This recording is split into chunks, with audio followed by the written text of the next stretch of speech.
नमस्कार दोस्तों। पिछले वीडियो में हमने चर्चा की थी चंद्रगुप्त द्वितीय विक्रमादित्य की। उस वीडियो की चर्चा को आज आगे बढ़ाते हैं। आज हम चर्चा करेंगे गुप्त वंश के शेष शासकों के बारे में।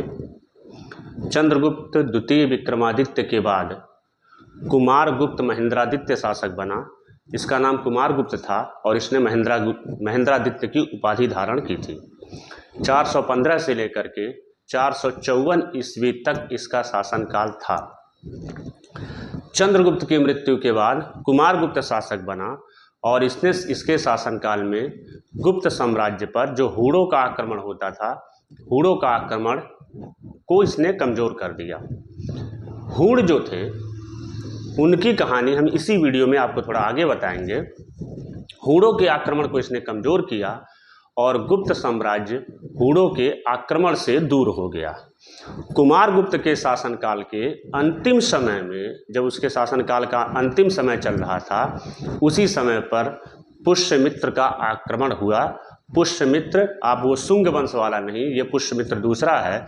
पुष्यमित्र का आक्रमण हुआ और पुष्यमित्र के आक्रमण और बार बार हूणों के आक्रमण करने के कारण गुप्त साम्राज्य थोड़ा सा कमजोर पड़ा। और फिर भी इसने अश्वमेध यज्ञ किया और अश्वमेध यज्ञ करने के बाद, अश्वमेध यज्ञ में आप जानते हैं कि यज्ञ करने के बाद एक घोड़ा छोड़ दिया जाता है। इसने अश्वमेध यज्ञ किया और सुव्यवस्थित शासन का जिक्र, इसके सुव्यवस्थित शासन का जिक्र मंदसौर अभिलेख है एक। मंदसौर अभिलेख में इसके सुव्यवस्थित शासन व्यवस्था का जिक्र मिलता है। और इसके शासनकाल में जो सबसे महत्वपूर्ण काम हुआ, जो आज तक के इतिहास का जितने भी शासक हुए थे उसमें से कोई नहीं कर पाया था, इसने क्या किया कि इसने नालंदा में विश्वविद्यालय की स्थापना की। नालंदा में विश्वविद्यालय की स्थापना की और नालंदा विश्वविद्यालय संभवतः उस समय का पहला विश्वविद्यालय था। तो इसने नालंदा विश्वविद्यालय की स्थापना करी। कुमारगुप्त महेंद्रादित्य के बाद स्कंदगुप्त शासक बना 455 ईस्वी में और 455 ईस्वी से लेकर के 467 ईस्वी तक इसका शासनकाल था। यह कुमारगुप्त का पुत्र था। कुमारगुप्त की मृत्यु के बाद स्कंदगुप्त शासक बना, जो कि कुमारगुप्त का पुत्र था। और इसे ये कह सकते हैं कि यह गुप्त वंश का अंतिम महत्वपूर्ण शासक आप इसे मान सकते हैं। इसके समय में एक बार फिर हूणों का आक्रमण हुआ। हूण पराजित हुए, लेकिन बार बार हूणों के आक्रमण करने के कारण गुप्त साम्राज्य की स्थिति थोड़ा बहुत कमजोर होती है। इसके बावजूद भी स्कंदगुप्त का शासन पश्चिम में काठियावाड़ से लेकर के पूर्व में बंगाल तक फैला हुआ था और इस पूरब और पश्चिम के बीच में संपूर्ण उत्तरी भारत पर गुप्तों का आधिपत्य था। स्कंदगुप्त के समय ने अपने दौर में 466 ईस्वी में चीनी सम्राट के दरबार में अपना एक राजदूत भेजा था। ध्यान रखिएगा, इससे पहले राजदूत बाहर से आते थे। पहली बार ऐसा हुआ कि स्कंदगुप्त ने अपना दूत चीन तक भेजा। स्कंदगुप्त ने अपनी राजधानी अयोध्या स्थानांतरित की। अयोध्या आप जानते हैं भगवान श्री राम की जन्मस्थली है। इसने अपनी राजधानी अयोध्या स्थानांतरित करी और सुदर्शन झील के पुनरुद्धार का काम करवाया। सुदर्शन झील की स्थिति बहुत खराब थी, उसके पुनरुद्धार का काम स्कंदगुप्त ने करवाया था। स्कंदगुप्त को हम ये मानते हैं कि गुप्त वंश का अंतिम महत्वपूर्ण शासक था। इसके बाद गुप्त साम्राज्य की स्थिति कमजोर होती गई और इन कमजोर स्थितियों में बहुत सारे शासक बने, लेकिन उन बहुत सारे शासकों में से किसी का जिक्र इतना महत्वपूर्ण नहीं है। केवल एक शासक ऐसा हुआ जिसके बारे में थोड़ा सा ये कह सकते हैं कि उसने गुप्तों की स्थिति को संभाला और उसका नाम था बुधगुप्त। इसे हम कह सकते हैं कि बुधगुप्त के बाद कोई और शक्तिशाली शासक गुप्त वंश में नहीं हुआ। हूणों के आक्रमण ने, बार बार हूणों के आक्रमण ने गुप्तों की स्थिति को इतना कमजोर कर दिया कि गुप्त साम्राज्य कायम नहीं रह सका और गुप्त साम्राज्य का धीरे धीरे करके पतन हो गया। बार बार वीडियो में हूणों का आक्रमण आ रहा है, तो हम ये जान लेते हैं कि ये हूण कौन थे। हूण जो थे वो, जब उन्होंने बैक्ट्रिया विजय प्राप्त की, बैक्ट्रिया विजय प्राप्त करने के बाद हूणों ने कुमारगुप्त के समय में भारत की ओर अपना रुख किया। क्योंकि कुमारगुप्त से पहले भारत बहुत शक्तिशाली था कुमारगुप्त के समय में भारत का मतलब जो गुप्त साम्राज्य था वो थोड़ा कमजोर हुआ, सबकी निगाहें इसी तरफ लगी और बैक्ट्रिया विजय के बाद उसने पूरब की ओर अपना रुख किया और वो भारत में प्रवेश किया। इस हूणों के आक्रमण का जो प्रमुख शासक था उसका नाम था तोड़मड़। तोड़मड़ ने कुमारगुप्त के समय में भारत की ओर प्रस्थान किया था। हूणों का आक्रमण भारत पर पहला आक्रमण तो वैसे मानते हैं कि पहले हो चुका था, स्कंदगुप्त के समय में सबसे ज़्यादा हुआ। स्कंदगुप्त ने हूणों को पराजित भी किया था। हूण जो थे ये बैक्ट्रिया विजय प्राप्त करने के बाद यह भारत में प्रवेश किए और भारत में प्रवेश करके हूणों ने गुप्तों की स्थिति को बहुत ही कमजोर किया। तो अभी तक हमने गुप्तों के साम्राज्य के बारे में, गुप्तों के बारे में अभी तक हमने बहुत सारी जानकारी प्राप्त की है। अब हम थोड़ी सी जानकारी गुप्तकालीन राज व्यवस्था और गुप्तकालीन सामाजिक व्यवस्था पर थोड़ी बहुत चर्चा कर लेते हैं। गुप्त काल का जो शासन व्यवस्था थी, जो सामाजिक व्यवस्था थी, आज के दौर की ही बिल्कुल जैसे आज के दौर की व्यवस्था है उसी तरीके से व्यवस्था गुप्तों के समय में भी होती थी। जो भारत ने वर्तमान में व्यवस्था स्वीकार की है, भारत की प्रशासनिक व्यवस्था में या भारत की सामाजिक व्यवस्था में, ये शुरू से चली आ रही है। इसका जिक्र हमने मौर्य काल के बारे में भी एक बार आपको बताया है कि मौर्यकालीन की राजनीतिक और प्रशासनिक व्यवस्था कैसे चलती थी। अब गुप्त साम्राज्य की हम चर्चा कर रहे हैं तो हम गुप्तों के बारे में, उनकी राजनीतिक और सामाजिक व्यवस्था के बारे में आपको थोड़ा सा बता देते हैं। गुप्त काल जो था वह मूलतः था कि शासन राजतंत्रात्मक था, यानी कि शासन हमेशा राजा के हाथ में होता था और राजा का लड़का ही राजा होता था। जो शासन की सर्वोच्च इकाई थी वो था सम्राट, यानी राजा, यानी महाराजाधिराज, यानी महाराजा, जिसका जिक्र पहले हो चुका है।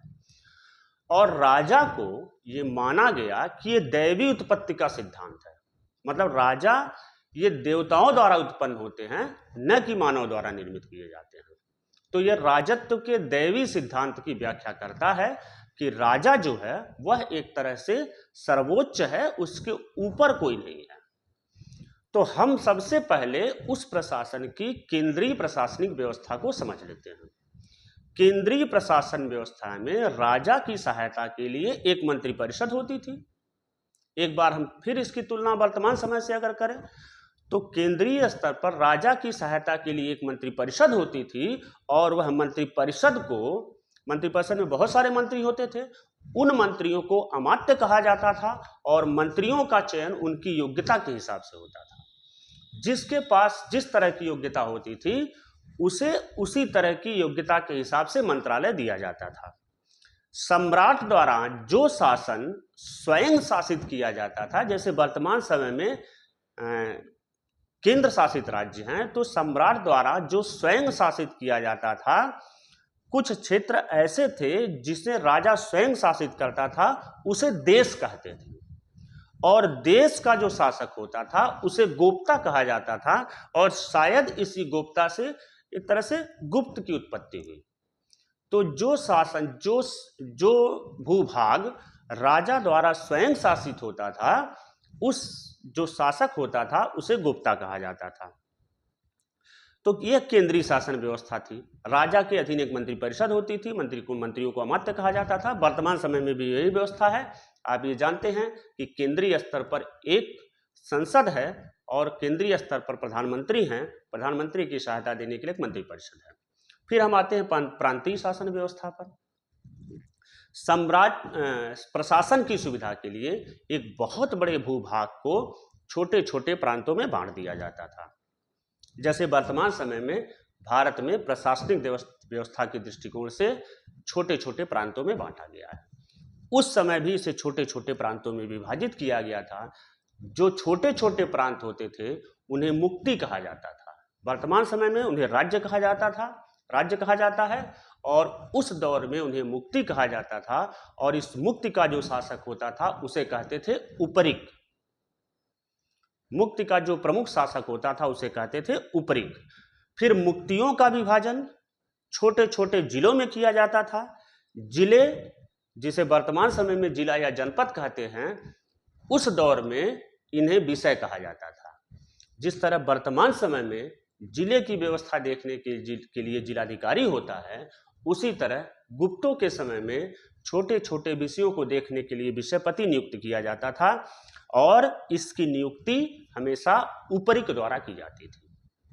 वर्तमान समय में अगर हम समझने की कोशिश करें तो हम ये कह सकते हैं ऊपरी का मतलब मुख्यमंत्री और विषयपति का मतलब वर्तमान समय का जिलाधिकारी। विषयपति की सहायता के लिए, विषयपति यानी जिलाधिकारी की सहायता के लिए एक विषय परिषद होती थी जिसकी नियुक्ति 5 वर्ष के लिए होती थी। वर्तमान समय में जिलाधिकारी की सहायता के लिए या जिलाधिकारी के कार्यों में छोटे छोटे जो खंड बनाए गए हैं, जिसे हम ब्लॉक कह लें या तहसील कह लें, तो उनका जो शासन होता था वो 5 वर्ष के लिए उस दौर में भी होता था और 5 वर्ष के लिए वर्तमान दौर में भी होता है। तो हम ये देखते हैं कि गुप्तों के शासन काल से काफी मिलती जुलती हमारे वर्तमान समय की प्रणाली है। स्थानीय स्वशासन जो था, जैसे वर्तमान समय में स्थानीय स्वशासन और नगरीय स्वशासन बटा हुआ है, तो स्थानीय स्वशासन 2 भागों में बटा था, एक नगर प्रशासन और दूसरा ग्राम प्रशासन। वर्तमान समय में भी वो 2 भागों में बटा हुआ है। जो नगर का प्रमुख होता था उसे पुरपाल कहते थे और उसे नगरक भी कहा जाता था, यानी कि पुरपाल और नगरक जो होता था वो नगर का प्रमुख होता था और नगरिक की सहायता के लिए एक परिषद होती थी जो ये देखती थी कि समस्त नागरिक सुविधाएं उसमें है या नहीं है और वो इसके लिए उत्तरदायी होते थे। प्रत्येक विषय के अंतर्गत यानी प्रत्येक जिले के अंतर्गत कई गांव आते थे। वर्तमान समय में भी एक जिले में कई गांव आते हैं और गांव को उस समय भी प्रशासन की सबसे छोटी इकाई माना जाता था। आज के दौर में भी गांव को सबसे छोटी प्रशासनिक इकाई माना जाता है। ग्राम प्रशासन का जो सर्वोच्च अधिकारी होता है उसे ग्रामपति कहते थे। वर्तमान समय में जो ग्राम का सर्वोच्च अधिकारी होता है उसे हम ग्राम प्रधान कहते हैं और इसकी सहायता के लिए उस समय भी ग्राम पंचायतें होती थी और वर्तमान समय में भी ग्राम पंचायतें होती हैं। गुप्त काल में न्याय व्यवस्था का एक समुचित प्रबंध किया गया था। वर्तमान समय में भी हम देखते हैं कि न्याय व्यवस्था का एक समुचित प्रबंध है। एक दंड विधान होता था जो सबसे कठोर माना जाता था।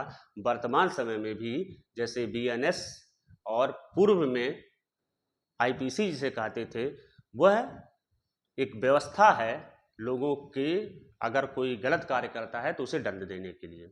न्यायिक मामलों का निपटारा गुप्त काल में समितियां करती थी, परिषदें करती थी, संस्थाएं करती थी। वर्तमान समय में वह काम न्यायाधीश करते हैं और मजिस्ट्रेट करते हैं। तो मंत्री और पुरोहित भी न्यायिक मामलों में सहायता किया करते थे। गुप्त साम्राज्य की बात है। फिर हम अगर सामाजिक व्यवस्था के बारे में आए तो सामाजिक व्यवस्था में गुप्तकालीन शासनकाल स्पष्ट रूप से 4 वर्णों ब्राह्मण, क्षत्रिय, वैश्य और शूद्रों में विभक्त था। मौर्य कालों में भी ये 4 वर्णों में विभाजित था, गुप्त काल में भी ये 4 वर्णों में विभाजित है। समाज में ब्राह्मणों का स्थान श्रेष्ठ था, मौर्य काल में भी ब्राह्मणों का स्थान श्रेष्ठ था।